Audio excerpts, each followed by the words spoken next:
oslavujeme lásku k Slovensku, lásku k demokratickej budúcnosti a lásku k generáciám, ktoré sa vo svete ešte len rozhliadajú a my im ukazujeme, aký by svet mohol byť.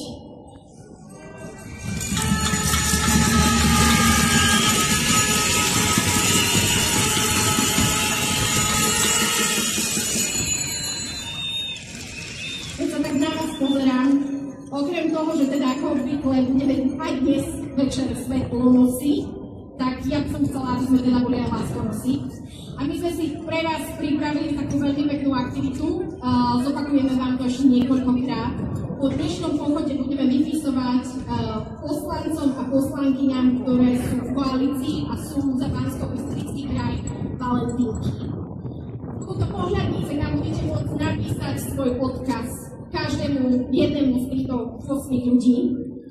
Poprosíme vás, ale keďže ako každý týždeň zdôrazňujeme, keď tam to nikto neverí, že sme tu zadarmo a sme tu nenásilne a sme tu preto, že chceme, aby demokracia bola zachovaná, aby ste na tie valentínky, ktoré budeme posielať, lebo pošleme len tie, ktoré budú teda nenásilné, nebudú tam vulgárnosti a nebudú tam žiadne výhražky, aby ste tam skutočne písali len kreatívne a motivačné veci pre týchto 8 poslancov.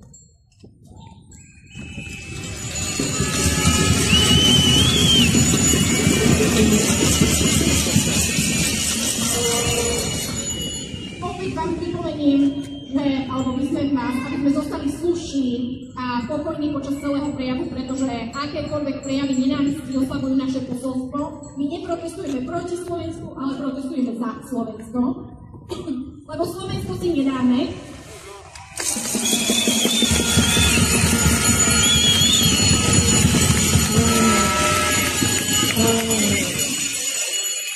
A opäť vám pripomeniem, že medzi vami sú naši dobrovoľníci v žltých a oranžových vestách.